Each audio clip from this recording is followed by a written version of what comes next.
$400,000 en efectivos enrollados en cinta canela. Una bodega que en los registros del municipio aparecía como taller de carpintería. Y un hombre conocido en 3 estados como el Chipo que llevaba 10 años operando frente a todos sin que nadie lo tocara. Esos 3 datos son suficientes para entender lo que pasó el martes. Y por qué Harfuch ya tiene los videos del interior. Jalisco huele a petróleo quemado y a tierra seca cuando sopla el viento del norte. No el viento de la sierra que baja limpio y frío desde la madrugada. El otro, el que viene del oriente, el que arrastra polvo de la zona industrial y lo deposita sobre todo. Sobre los carros, sobre los árboles enclenques que bordean las avenidas, sobre los portones metálicos de las bodegas que llevan años cerradas y que de noche, cuando no hay nadie mirando, se abren. La zona metropolitana de Guadalajara tiene un doble filo que conocen bien los que la trabajan de cerca. De un lado está la ciudad de los negocios, los corporativos vidriados, los centros comerciales, los restaurantes donde se cierra el trato con una copa de vino y un apretón de manos. Del otro lado están los municipios de la periferia, Tlaquepaque, Tonalá, El Salto, Juanacatlán, lugares donde el calor aplasta el asfalto desde las 10 de la mañana, donde una bodega puede llevar 15 años operando en la misma dirección sin que ningún inspector municipal se haya asomado a preguntar qué hay dentro. Donde un camión de carga entrando a las 3 de la madrugada no llama la atención de nadie, porque eso es lo que hacen los camiones de carga, entrar de madrugada. Ahí operaba el Chipo. Su nombre real no lo vamos a mencionar porque la Fiscalía General de la República tiene diligencias abiertas y hay personas en esta historia que todavía no han caído. Lo que sí podemos decir es que el Chipo es identificado por la Inteligencia Federal como operador financiero de nivel medio alto dentro de la estructura del Cártel Jalisco Nueva Generación. Y aquí hay que pausar un segundo porque esa descripción, operador financiero de nivel medio alto, suena técnica y aburrida, y lo que significa en la práctica es todo menos eso. Un operador financiero de nivel medio alto dentro del CJNG es el tipo de perfil que los analistas de la DEA llaman nodo limpio. Alguien que maneja flujos de dinero sin aparecer en ningún organigrama que las autoridades puedan mostrar en una rueda de prensa. Alguien que tiene contacto con la estructura de arriba pero que en la vida cotidiana parece cualquier cosa menos lo que es. Los nodos limpios son los más difíciles de tocar, porque su valor precisamente está en su invisibilidad. El día que su nombre aparece en un comunicado oficial, su valor para la organización ya desapareció. Y el Chipo lo sabía. Lo había sabido desde el principio. Llegó a ese nivel porque entendió una cosa muy temprano, que la invisibilidad vale más que el poder visible. Eso que en los cárteles se llama perfil bajo, tiene distintas intensidades. Hay gente que dice que tiene perfil bajo y maneja una RAM negra del año. El Chipo tenía perfil bajo de verdad. Manejaba una Aveo modelo 2019, blanca, con placas de Guanajuato, sin polarizado, sin rines especiales, sin ninguna modificación que le hiciera diferente a las 50 Aveos blancas que circulan por cualquier ciudad media del país en un martes por la tarde. Pagaba sus cuotas de luz, agua y predial a tiempo. Tenía 3 teléfonos y los cambiaba cada 40 días exactos, a veces antes si sentía que algo estaba raro. Vivía en una casa de fraccionamiento medio, de esas con portón eléctrico de plástico barato y jardín de 2 metros cuadrados, en un municipio donde nadie lo conocía por lo que hacía. Sus vecinos creían que trabajaba en logística de exportación, y técnicamente así era. Pero hay algo más en la historia de El Chipo que vale la pena entender porque explica por qué era tan difícil de tocar. El Chipo llegó al CJNG por la puerta de los negocios, no por la puerta de la violencia. Eso es raro. La mayoría de los operadores que terminan manejando flujos financieros de esa magnitud llegaron desde abajo. Empezaron de halcones, de burreros, de pistoleros y con los años fueron descalando hacia funciones que requerían menos riesgo físico y más capacidad de administración. El Chipo tomó el camino contrario. Tenía formación en contabilidad. Había trabajado varios años en una empresa de transporte de carga regional, completamente legal, donde aprendió a manejar facturas, a gestionar cuentas de proveedores, a entender cómo fluye el dinero dentro de una estructura empresarial sin que nadie haga preguntas incómodas. Esa formación lo volvió valioso para el CJNG en el momento exacto en que el cártel empezó a necesitar algo que sus estructuras de violencia no podían darle: administradores. Personas que supieran limpiar dinero sin dejar rastros burdos. Personas que entendieran cómo opera el sistema bancario y cómo evitarlo cuando es conveniente. Personas que pudieran construir una fachada empresarial creíble que aguantara un primer nivel de revisión fiscal sin romperse. El Chipo era esa persona. Tardó 3 años en ganarse la confianza suficiente para manejar los volúmenes que manejaba de la caída. 3 años de entregas cumplidas, de cuentas cerradas, de operaciones que nunca generaron ruido. En ese mundo la confianza se construye con silencio y con exactitud, y el Chipo tenía ambas cosas, hasta que dejó de tenerlas, porque el Chipo movía dinero, grandes cantidades de dinero. El tipo de dinero que viene de las plazas que controla el CJNG en Michoacán, en Colima, en partes de Guerrero y en el corredor Jalisco-Nayarit, que el cártel ha defendido con ferocidad durante los últimos años. Ese dinero tiene que llegar a algún lado, a cuentas en el extranjero, a propiedades, a negocios que lo limpian y lo devuelven convertido en algo que se puede mostrar. Pero antes de llegar a esos destinos finales, el dinero pasa por un punto intermedio. Un lugar donde se cuenta, donde se registra, donde se empaca. Un lugar donde se convierte de efectivo sucio en un número en una hoja de cálculo que nadie sin clave puede leer. Ese lugar era la bodega que Harfuch acaba de perforar. Pero para entender cómo cayó el Chipo, hay que ir hacia atrás, hay que entender los errores. Porque el Chipo los cometió, y cada uno de ellos, en el momento en que lo tomó, le pareció la decisión correcta. Eso es lo que hace que la historia sea interesante, descuido. No fue arrogancia obvia, no fue el típico capo que se pone a exhibirse en red. Fueron decisiones racionales que, vistas desde afuera y hacia atrás, construyeron su propia trampa. Primer error. Hace aproximadamente 14 meses, el Chipo decide expandir la operación. Hasta ese momento manejaba 3 puntos de acopio distribuidos en la zona metropolitana de Guadalajara. 3 bodegas discretas, cada una con su propia lógica de fachada. Una rentada a nombre de una empresa de distribución de materiales de construcción, otra registrada como taller textil, la tercera como almacén general. El sistema funcionaba porque el volumen que pasaba por cada punto era lo suficientemente pequeño como para no generar patrones de tráfico anómalos. 3 camionetas por semana, 4, máximo 5. Nada que hiciera ruido. El problema llegó cuando el volumen creció. Las plazas bajo control del CJNG en esa época estaban generando más efectivo del que el sistema de 3 bodegas podía procesar. El Chipo recibió instrucciones de arriba. Necesitaban más capacidad. Él las entendió como lo que eran, una oportunidad de demostrar que podía escalar su operación. Y tomó la decisión de abrir un cuarto punto. Más grande, con mayor capacidad de almacenamiento, con mejor sistema de seguridad, con acceso más fácil para vehículos de carga. Para instalarlo, usó a la misma gente que ya había usado antes, un contratista que le había hecho el acondicionamiento en 2 de los 3 puntos anteriores, un electricista de su confianza que venía del mismo municipio y al que el Chipo pagaba bien y a tiempo, y un sobrino de 24 años que ese año andaba mal de dinero porque su mamá estaba enferma y los gastos del hospital se habían comido los ahorros de toda la familia. El sobrino conocía la bodega por dentro desde el primer día. Conocía la distribución, los horarios de movimiento, el sistema de cámaras, las rutas de entrada y salida. Y el sobrino tenía un teléfono que no cambiaba cada 40 días. Un teléfono que usaba para hablar con su novia, para pedir comida a domicilio, para postear fotos en Instagram con filtro de atardecer. Un teléfono absolutamente ordinario que de vez en cuando la deuda del hospital apretaba más de lo normal, recibía llamadas de personas que le hacían preguntas sobre la bodega. El Chipo nunca supo eso, hasta que ya era tarde. Segundo error. 8 meses antes de la caída, el Chipo tiene un problema con un socio. Un individuo que en los documentos de inteligencia que han trascendido parcialmente a medios especializados aparece identificado con el apodo El Jardinero. El Jardinero es un operador financiero que trabaja dentro de la estructura de Nemesio Ceguera Cervantes, el Mencho, líder del CJKG.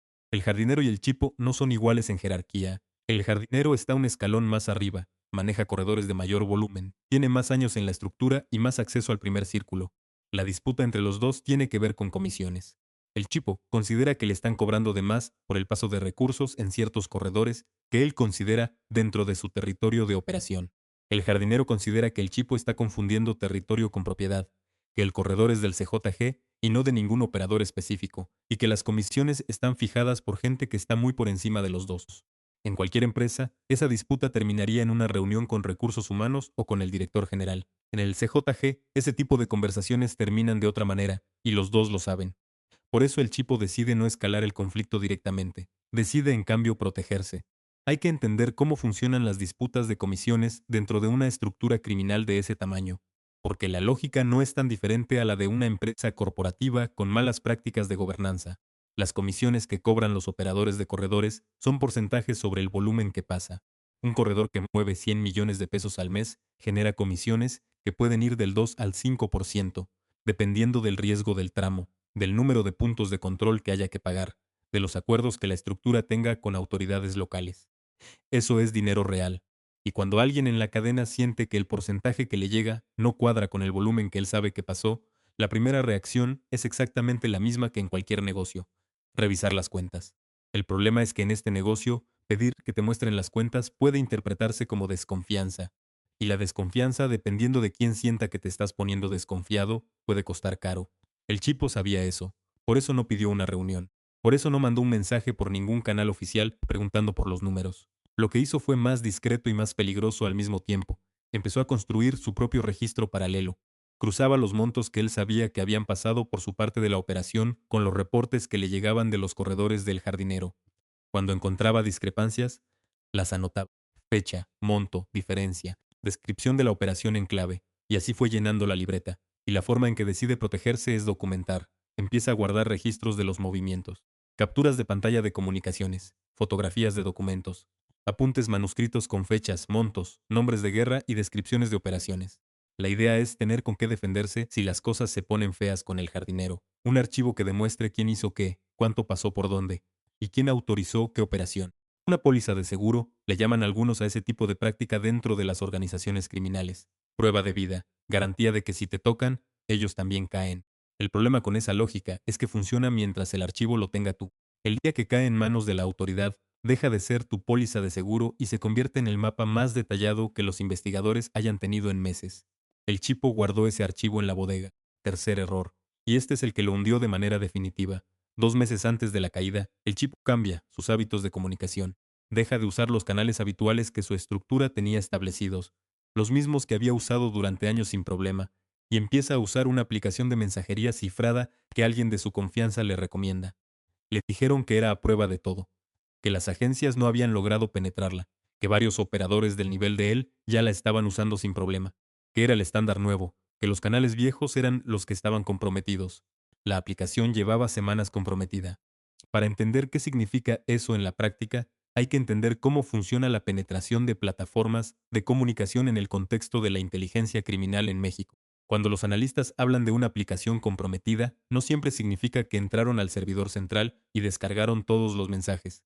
A veces significa algo más sutil, que identificaron patrones de metadatos, quién se conecta cuándo, desde dónde, con qué frecuencia, que son suficientes para construir un mapa de relaciones sin necesidad de leer el contenido de los mensajes. En la inteligencia moderna, los metadatos valen tanto como el contenido. A veces más. Lo que los analistas encontraron no fue un mensaje que dijera la bodega está en tal dirección. Encontraron un patrón, un nodo de comunicaciones que se activaba en ciertos horarios, que tenía contacto con ciertas IPs, que generaba picos de actividad que coincidían con otros datos que ya tenían en sus bases. Y ese nodo, cruzado con información de campo que ya había llegado por otros canales, empezó a tomar forma, forma de bodega, forma de dirección, forma del chipo. Las agencias de inteligencia que colaboran con la Secretaría de Seguridad y Protección Ciudadana, la SSPC que encabeza Harfuch, no llegaron al chipo buscando al chipo. Llegaron a él porque estaban monitoreando comunicaciones que pasaban por esa plataforma, buscando un objetivo distinto. Y en esa búsqueda apareció un patrón de comunicaciones que no cuadraba con nada de lo que ya tenían identificado. Un nodo nuevo, una dirección nueva, una serie de referencias a movimientos en la zona metropolitana de Guadalajara que, puestas junto a otros datos que ya había en las bases, empezaron a construir una imagen. Así funciona la inteligencia cuando está bien articulada. Buscas un hilo, jalas, y el hilo te lleva a donde no esperabas. Lo que los analistas construyeron en esas semanas fue un patrón de movimiento, horarios de entrada y salida en un punto geográfico específico que ningún registro oficial vinculaba a ninguna actividad particular, vehículos que llegaban cargados y salían sin carga visible, personas que rotaban en un ciclo demasiado regular para ser coincidencia. El nivel de actividad concentrado en ciertos días del mes, que coincidía exactamente con los ciclos de pago que manejan las estructuras del CJNG en la región occidental del país. Y debajo de todo eso, el sobrino, sus comunicaciones, sus movimientos, las preguntas que respondía y que alguien en algún punto de la cadena había empezado a hacerle llegar a las personas correctas. El martes por la mañana, elementos de la Guardia Nacional y de la Policía Federal Ministerial, coordinados desde la SSPC, rodean el perímetro de la bodega antes de que amanezca. Son las 4:42 de la madrugada, según consta en el acta de la diligencia. La calle estaba vacía. Ni perros ladrando, ni vecinos asomados a la ventana. Solo el sonido del viento que pasa entre los árboles pelones que bordean la zona industrial. Ese viento del oriente que huele a polvo y a aceite de motor. Los elementos están en posición desde las 4:15. 27 minutos quietos, en oscuridad, esperando la señal. La disciplina de esa espera es parte de lo que hace que este tipo de operativo funcione. Nadie enciende un cigarro, nadie mueve un carro, nadie hace ruido. El objetivo adentro no tiene manera de saber que afuera ya está rodeado. 26. En ese tiempo, un hombre que sabe que lo están buscando puede hacer muchas cosas. Puede llamar, puede moverse, Puede activar un protocolo de emergencia que le da tiempo de salir por una ruta alternativa, pero el chipo no sabía que lo estaban buscando esa madrugada en particular. Esa es la diferencia entre una operación de inteligencia bien ejecutada y un operativo de reacción. La inteligencia te pone adentro antes de que el objetivo sepa que ya estás ahí. La entrada duró 11 segundos. 11 segundos. Eso consta en el registro de las cámaras corporales que portaban los elementos. 11 segundos desde que el ariete golpea la puerta metálica hasta que el primer agente está dentro con la luz táctica encendida, cubriendo ángulos voz de mando sin disparos. El chipo estaba adentro. Estaba solo, y según el acta no puso resistencia. Se quedó junto a una mesa metálica, manos a la vista, mirando el suelo, como alguien que llevaba tiempo, sabiendo que ese momento iba a llegar y que cuando llegara ya no habría nada que hacer. La bodega tenía una disposición interna que los peritos documentaron en el acta de la diligencia. Zona de conteo en la parte frontal, la mesa metálica, una báscula, rollos de cinta canela. Zona de almacenamiento en el fondo, con anaqueles metálicos y cajas de cartón etiquetadas con códigos alfanuméricos que los investigadores ya están descifrando. Una zona intermedia acondicionada como espacio de trabajo, escritorios, las 3 computadoras, los celulares distribuidos por superficie. Y en una repisa lateral, casi a la altura del piso, entre cajas vacías de supermercado que alguien había apilado sin orden aparente, la libreta. No estaba escondida, eso también consta en el acta. La libreta estaba a la vista, encima de la repisa, como si el chipo la hubiera dejado ahí porque la usaba con frecuencia, porque la necesitaba cerca, porque era parte del trabajo cotidiano de la bodega. No estaba en ninguna caja fuerte, no estaba en ningún escondite que los peritos tuvieran que buscar. Estaba ahí. Y eso, para los investigadores, dice algo sobre el estado mental del chipo en los últimos meses. Alguien que ya no se sentía tan en riesgo como debería haberse sentido. Lo que encontraron dentro de la bodega es lo que convierte este operativo en algo distinto a un decomiso ordinario. Porque si hubiera sido solo el efectivo, estaríamos hablando de una detención más en una lista larga de detenciones. El efectivo está, 400,000 pesos en billetes de 500 y de 200, ordenados, contados, envueltos en cinta canela. Suficiente para abrir un proceso, suficiente para una nota de 8 renglones en los medios locales. Pero lo que estaba junto al efectivo es otra historia. 7 celulares adicionales, cada uno con su propio esquema de uso, según lo que los peritos determinaron en las primeras horas de análisis. 3 computadoras portátiles con sesiones activas en plataformas de criptomonedas, algunas de ellas vinculadas a intercambios que los analistas de inteligencia financiera ya conocían de otras investigaciones. Un sistema de cámaras de circuito cerrado con grabación en la nube, enlazado a un servidor ubicado en el extranjero, cuya ubicación exacta los peritos en informática forense todavía estaban trabajando en el momento en que este guión se grabó, y facturas de empresas fantasma que los investigadores ya estaban cruzando contra registros del SAT y contra bases de datos del sistema financiero. Y la libreta, una libreta de pasta dura, de las de rayas, de las que se compran en cualquier papelería por 30 pesos, llena de anotaciones en una clave que los peritos ya trabajan, páginas y páginas de números, fechas, iniciales, abreviaturas, cantidades que en contexto aislado no significan nada y que en el contexto de la investigación podrían significar todo.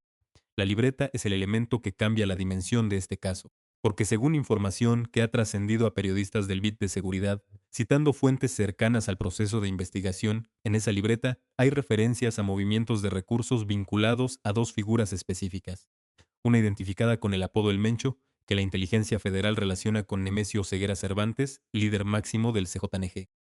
Otra identificada como el jardinero, el mismo operador financiero con quien el Chipo tenía la disputa de comisiones que lo llevó a empezar a documentar todo. El Chipo construyó un registro para protegerse del jardinero, y ese registro terminó en manos de la autoridad con los nombres del jardinero y del Mencho adentro.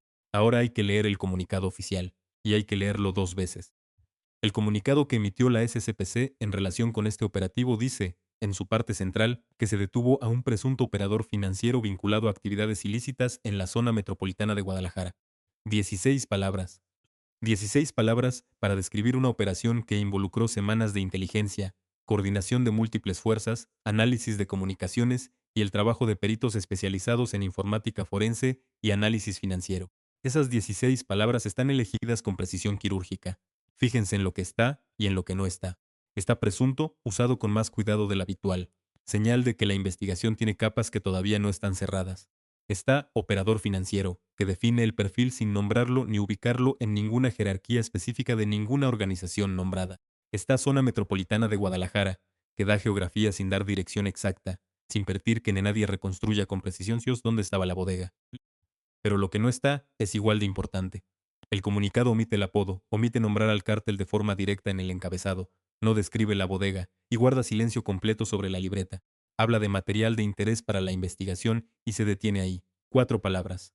Para describir lo que, si las fuentes tienen razón, es uno de los registros internos más detallados que las autoridades han obtenido de una estructura del CJNG en lo que va de esta administración. Ese lenguaje tiene historia. Si comparamos este comunicado con los que la SSPC emitió en operativos anteriores donde el caso ya estaba completamente cerrado, la diferencia es notable.